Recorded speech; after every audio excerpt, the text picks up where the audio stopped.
بسم اللہ الرحمن الرحیم۔ بنو مدینہ میں ایک یتیم بچہ تھا۔ اس کی والدہ نے اسے پالا پوسا۔ جب ذرا بڑا ہوا تو چچا نے اسے بکریوں اور اونٹوں کے چرانے پر لگا دیا۔ ایک بکری اس کے نام کر دی۔ اس میں اللہ تعالیٰ نے بڑی برکت دی، جس سے ایک اچھا خاصا غلہ بن گیا۔ اس عرصے میں حضور پاک صلی اللہ علیہ وآلہ وسلم نے اعلان نبوت فرمایا۔ حضور اکرم صلی اللہ علیہ وآلہ وسلم کی دعوت و تبلیغ کی شہرت بہت جلد دور دور تک پھیل گئی تھی۔ مکہ میں جو قافلے حج یا تجارت کی غرض سے آتے تھے، حضور صلی اللہ علیہ وآلہ وسلم ان کے سامنے توحید کا پیغام پیش فرماتے۔ مکہ اور اس کے گرد نواح کے اجتماعات تبلیغ اسلام کا ایک بہترین ذریعہ بن گئے تھے۔ سوق آغاز میں عرب کا سب سے عظیم الشان میلہ لگتا تھا، جس میں پورے عرب سے لوگ شامل ہوتے تھے۔ اس میں حضور اکرم صلی اللہ علیہ وآلہ وسلم پیغام حق لوگوں کو سناتے تھے۔ آپ صلی اللہ علیہ وآلہ وسلم کا چچا ابو لہب آپ صلی اللہ علیہ وآلہ وسلم کے پیچھے لگا رہتا تھا۔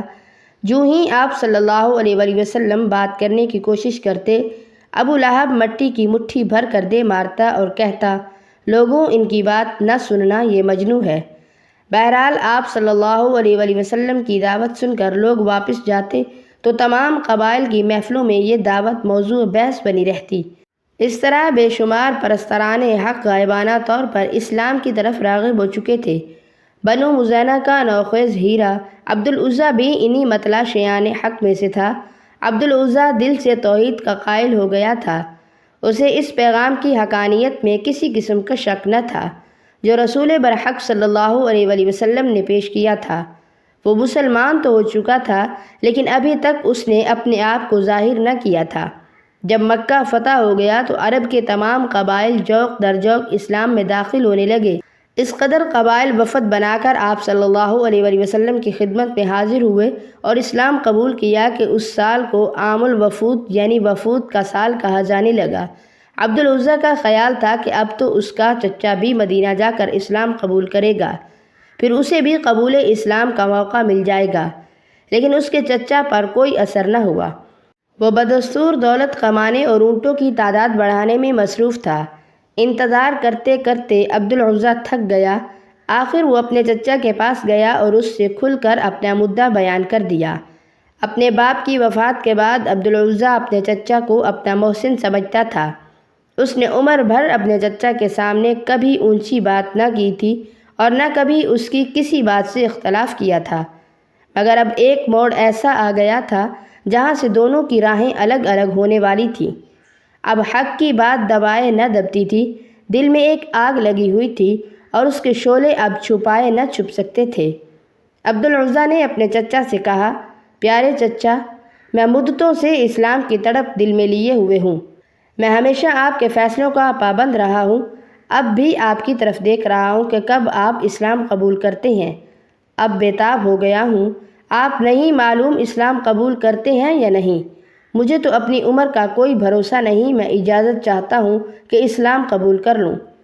چچا نے فرما بردار بھتیجے کی یہ گفتگو سنی تو بہت غصے ہوا اور کہا، خبردار، اگر تو نے محمد صلی اللہ علیہ وآلہ وسلم کا دین اختیار کر لیا تو میں سب کچھ تجھ سے چھین لوں گا۔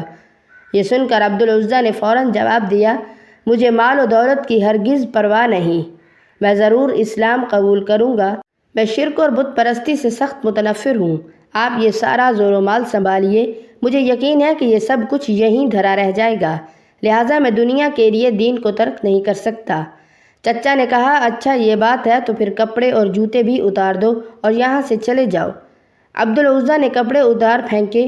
اس کی ماں نے اسے اس حال میں دیکھا تو سخت پریشان ہوئی۔ عبد العزیٰ ایک کونے میں دیوار کی طرف منہ کر کے دب کر بیٹھ گیا۔ اس کی ماں نے اسے ایک کمبل دیا۔ مرد حق آگاہ نے وہ کمبل بدن کے گرد لپیٹ لیا۔ ماں نے پوچھا، یہ تم کو کیا ہو گیا ہے؟ بیٹے نے کہا، میں مسلمان ہو گیا ہوں۔ چچا نے مجھ سے سب کچھ چھین لیا ہے۔ میں اب مدینے جا رہا ہوں۔ میرا ان دیکھا محبوب جلوہ افروز ہے۔ یہ کہہ کر عبد العزیٰ وہاں سے رخصت ہوئے۔ اب اس کی منزل مدینہ تھی۔ مرد درویش نے کمبل کے دو ٹکڑے بنا لیے تھے، ایک تہمت کے طور پر باندھ لیا اور دوسرا جسم پر تھا، اور اس شان سے وہ منزل کی طرف بڑھ رہا تھا۔ قبول حق کے راستے میں بڑی مشکلات آیا کرتی ہیں۔ جب مال و دولت اور ہوس زر انسان کا قدم باندھنے کی کوشش کرتی ہے تو کمزور انسان حق سے منہ موڑ لیتا ہے۔ ایسا شخص دنیا کی نگاہ میں لاکھ زیرک اور فہم صحیح لیکن فی الحقیقت پرلے درجے کا بے وقوف ہوتا ہے۔ وہ متاع حقیر کی خاطر نجات ابدی قربان کر دیتا ہے۔ قبول حق کی راہ میں عزیز و اقارب اور برادری کی محبت بھی روڑا بنتی ہے اور بسا اوقات دامن دل کھینچ لینے میں کامیاب ہو جاتی ہے، اور آدمی حقیقت جان لینے کے باوجود تاریکی میں ہی رہتا ہے۔ عبدالعزیٰ کے سامنے بھی رکاوٹیں پورے زور و شور کے ساتھ آئیں، لیکن اس نے ان کو ایک ضرب مجاہدانہ سے پاش پاش کر دیا۔ وہ چچا کی از حد عزت کرتا تھا، لیکن جب چچا اسلام کی راہ میں رکاوٹ ڈالنے پر مصر ہوا تو اس نے چچا کو بھی چھوڑ دیا۔ مدینہ کی راہ تھی اور مسافر کے تیزی سے بڑھتے ہوئے قدم وہ جانب منزل رواں دواں تھا۔ ایک روز سحری سے قبل وہ مدینہ میں داخل ہوا، مسجد نبوی کی ایک دیوار سے تکیہ لگایا اور سو گیا۔ حضور اکرم صلی اللہ علیہ وآلہ وسلم مسجد میں داخل ہوئے تو پوچھا، یعنی 2 کمبلوں والے تم کون ہو؟ جواب دیا، میں ایک غریب الدیار مسافر ہوں، میرا نام عبدالعزیٰ ہے۔ پھر اپنی داستان سنائی۔ آپ صلی اللہ علیہ وآلہ وسلم نے فرمایا، تمہارا نام آج سے عبداللہ ہے اور تمہارا لقب ذوالبجادین یعنی 2 کمبلوں والا ہے۔ تم طالب حق ہو اور ہمارے مہمان ہو، اور یہیں ہمارے قریب رہو۔ فجر کی نماز کے بعد آپ صلی اللہ علیہ وآلہ وسلم نے صحابہ کرام رضوان اللہ علیہم اجمعین سے فرمایا کہ اپنے نووارد بھائی کی ایمان افروز داستان سنو۔ عبدالعزیٰ حضرت عبداللہ رضی اللہ تعالیٰ عنہ بنے اور یوں سب کچھ چھوڑ کر آنے والے کو ہادی برحق کا مہمان بننے کا شرف حاصل ہوا۔ انہوں نے اصحاب صفہ کے ساتھ مسجد نبوی میں رہائش اختیار کر لی۔ اب وہ دن رات قرآن و حدیث کی تعلیم حاصل کیا کرتے تھے۔ اصحاب صفہ تاریخ اسلام میں بہت پائے کے لوگ تھے۔ صفہ عربی میں چبوترے کو کہا جاتا ہے۔ مسجد نبوی میں ایک چبوترا بنا ہوا تھا، اس پر حضور اکرم صلی اللہ علیہ وآلہ وسلم کے وہ صحابہ کرام مقیم تھے جن کا کوئی گھر بار نہ تھا اور جن کی زندگی تعلیم اسلامیہ سیکھنے کے لیے وقف تھی۔ حضور اکرم صلی اللہ علیہ وآلہ وسلم نے غزوہ تبوک کی تیاری کا اعلان کیا تو حضرت عبداللہ رضی اللہ تعالیٰ عنہ آپ صلی اللہ علیہ وآلہ وسلم کی خدمت پہ حاضر ہوئے اور عرض کیا، یا رسول اللہ صلی اللہ علیہ وآلہ وسلم، مجھے جہاد پر لے چلیں، میرے پاس تو سواری نہیں ہے۔ آپ صلی اللہ علیہ وآلہ وسلم نے ان کی درخواست مان لی۔ انہوں نے عرض کیا، حضور صلی اللہ علیہ وآلہ وسلم دعا فرمائیے کہ میں راہ خدا میں شہادت پاؤں۔ آپ صلی اللہ علیہ وآلہ وسلم نے فرمایا، جاؤ کسی درخت کا چھلکا اتار لاؤ۔ جب وہ چھلکا اتار کر لائے تو آپ صلی اللہ علیہ وآلہ وسلم نے ان کے بازو پر باندھ دیا اور فرمایا، الہی میں اس کا خون کفار پر حرام کرتا ہوں۔ انہوں نے عرض کیا، یا رسول اللہ صلی اللہ علیہ وآلہ وسلم، میں تو شہادت کا طلبگار ہوں۔ آپ صلی اللہ علیہ وآلہ وسلم نے فرمایا، جب تم جہاد کی نیت سے نکلو اور بخار میں مبتلا ہو کر یا کسی وجہ سے وفات پاؤ تو تم شہید ہو اور اللہ کے ہاں تمہارا اجر مقدر ہے۔ تبوک پہنچ کر بالکل یہی ہوا۔ حضرت عبداللہ رضی اللہ تعالیٰ عنہ بخار میں مبتلا ہوئے اور دنیا سے رحلت فرما گئے۔ حضرت عبداللہ ابن مسعود، حضرت بلال بن حارث مدنی رضی اللہ تعالیٰ عنہم اجمعین نے تدفین کی کیفیت اپنے اپنے انداز میں بیان کی۔ حضرت عبداللہ ابن مسعود رضی اللہ تعالیٰ عنہ کا کہنا ہے کہ رات کی تاریکی میں نے روشنی دیکھی، خیمے سے نکل کر روشنی کی طرف گیا، میں نے دیکھا کہ حضرت بلال رضی اللہ تعالیٰ عنہ کے ہاتھ میں شمع ہے۔ میں نے پوچھا کہ کیا ہوا، کیا رومیوں کی فوج آ گئی ہے؟ انہوں نے کہا، اس سے بھی بڑی بات ہو گئی ہے، عبداللہ ذوالبجادین رضی اللہ تعالیٰ عنہ فوت ہو گئے ہیں۔ میں جلدی سے تیار ہو کر نکلا۔ حضور اکرم صلی اللہ علیہ وآلہ وسلم نے جنازہ پڑھایا۔ پھر آپ صلی اللہ علیہ وآلہ وسلم قبر کے کنارے کھڑے تھے اور ابوبکر صدیق، حضرت عمر فاروق رضی اللہ عنہم اجمعین قبر میں اتر کر اپنے شہید بھائی کی لاش قبر میں اتار رہے تھے۔ حضور اکرم صلی اللہ علیہ وآلہ وسلم بڑی محبت سے فرما رہے تھے، اپنے بھائی کا ادب ملحوظ رکھو، اپنے بھائی کا احترام ملحوظ رکھو۔ پھر آپ صلی اللہ علیہ وآلہ وسلم نے دعا فرمائی، اے باری تعالی، میں آج شام اس سے راضی تھا، پس تو بھی اس سے راضی ہو جا۔ حضرت عبداللہ ابن مسعود رضی اللہ تعالیٰ عنہ نے یہ قابل رشک منظر دیکھا تو کہا کہ کاش اس قبر میں آج مجھے دفن کیا جا رہا ہوتا، اور پھر زندگی بھر آپ اس منظر کو یاد کر کے اشکبار ہو جاتے اور حضرت ذوالبجادین رضی اللہ تعالیٰ عنہ پر رشک کرتے۔ دوسرا واقعہ، مکہ مکرمہ کے باسی 15 سالہ ابو محذورہ کا اصل نام اوس بن ربیعہ تھا۔ آپ اپنے ساتھیوں کی معیت میں مکہ مکرمہ کے گرد و نواح میں بکریاں چرانا اس کے روزمرہ کے معمولات میں شامل تھا۔ ایک دن وہ وادی حنان کے قریب جارانہ کے پہاڑوں میں اپنے دوستوں کے ساتھ بکریاں چرا رہا تھا کہ اچانک ایک طرف سے اذان کی آواز اس کے کانوں سے ٹکرائی۔ وہ ان دل نشیں کلمات کی طرف متوجہ ہوئے۔ اللہ کے رسول صلی اللہ علیہ وآلہ وسلم نے فتح مکہ مکرمہ کے بعد حنین کا رخ کیا تھا۔ وہاں سے واپسی پر آپ صلی اللہ علیہ وآلہ وسلم جارانہ میں مقیم تھے۔ ظہر کا وقت ہوا تو سیدنا بلال بن رباح رضی اللہ تعالیٰ عنہ نے اپنی خوبصورت آواز میں اذان دینا شروع کی۔ فضا کو چیرتی ہوئی یہ صدا ابو محذورہ اور اس کے ساتھیوں نے بھی سنی۔ یہ نوجوان خوش مزاج تھے۔ ابو محذورہ نے حضرت بلال رضی اللہ تعالیٰ عنہ کی نقل اتارنا شروع کر دی۔ انہوں نے مذاق ہی مذاق میں اذان کہنا شروع کر دی۔ حضرت بلال رضی اللہ تعالیٰ عنہ نے کہا اللہ اکبر، ابو محذورہ نے بھی کہا اللہ اکبر۔ حضرت بلال رضی اللہ تعالیٰ عنہ مسلمانوں کے کیمپ میں اذان دے رہے تھے۔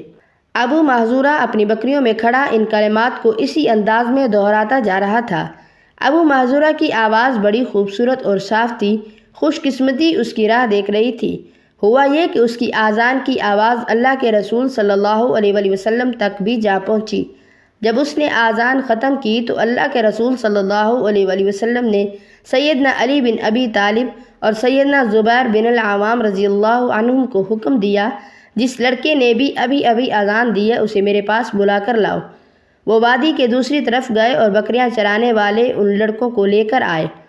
آپ صلی اللہ علیہ وآلہ وسلم نے ان لڑکوں سے پوچھا، ابھی تم میں سے کس نوجوان نے اذان کے کلمات دہرائے تھے؟ لڑکے خجالت اور حیا کے مارے خاموش رہے۔ اللہ کے رسول صلی اللہ علیہ وآلہ وسلم کی حکمت اور محبت دیکھیں کہ آپ نے انہیں ڈانٹنے کی بجائے ایک سے کہا تم اذان سناؤ۔ اس نے اذان دینا شروع کی مگر اس کی آواز اچھی نہ تھی۔ آپ صلی اللہ علیہ وآلہ وسلم نے دوسرے سے کہا اب تم اذان دو۔ یہ آواز اس کی بھی نہ تھی جس کی سماعت آپ صلی اللہ علیہ وآلہ وسلم نے فرمائی تھی۔ اب آپ صلی اللہ علیہ وآلہ وسلم نے تیسرے لڑکے سے فرمایا تم اذان دو۔ اس نے اذان دینا شروع کی۔ اس کی آواز بڑی خوبصورت تھی۔ اس کی کنیت ابو محذورہ تھی۔ اسی نے پہلے سیدنا بلال رضی اللہ تعالیٰ عنہ کی نقل اتاری تھی۔ حضور صلی اللہ علیہ وآلہ وسلم نے اس سے دریافت فرمایا ابھی تم ہی نے اذان دی تھی نا؟ ابو محذورہ نے اثبات میں سر ہلایا اور کہنے لگا جی ہاں وہ میں ہی تھا۔ ابو محذورہ کے دوسرے ساتھی تو بھاگ گئے مگر ابو محذورہ کو بیٹھے رہنے کا حکم ہوا۔ یہ ابھی تک مسلمان نہ ہوا تھا۔ اسے یہ خوف تھا کہ کہیں میرے قتل کا حکم جاری نہ ہو جائے، کیونکہ اس نے تو مذاق میں حضرت بلال رضی اللہ تعالیٰ عنہ کی نقل اتاری تھی۔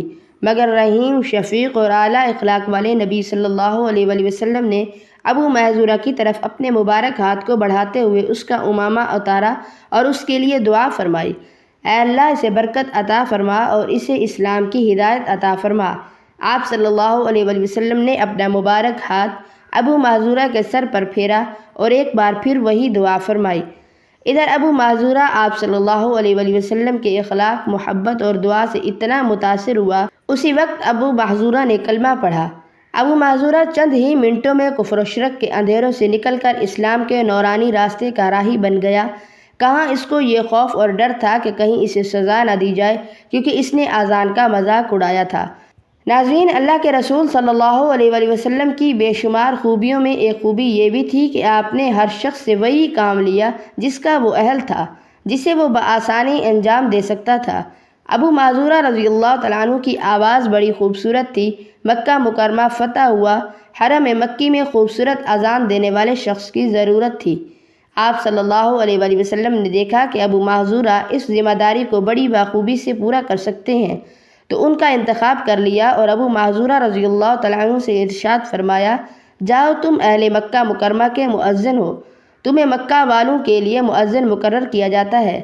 حضرت ابو محذورہ رضی اللہ تعالیٰ عنہ نے مکہ مکرمہ پہنچ کر بیت اللہ شریف میں مؤذن کی ذمہ داری سنبھال لی۔ مکہ مکرمہ کے گورنر سیدنا عتاب بن اسید رضی اللہ تعالیٰ عنہ تھے۔ انہوں نے حضرت ابو محذورہ رضی اللہ تعالیٰ عنہ کے بطور مؤذن تقرر کے احکامات مل چکے تھے۔ حضرت ابو محذورہ رضی اللہ تعالیٰ عنہ اب مؤذن حرم مکی تھے۔ ان کے لیے یہ فخر اور اعزاز کی بات تھی کہ اللہ کے رسول صلی اللہ علیہ وآلہ وسلم نے ان کے بالوں پر شفقت بھرا ہاتھ پھیرا تھا۔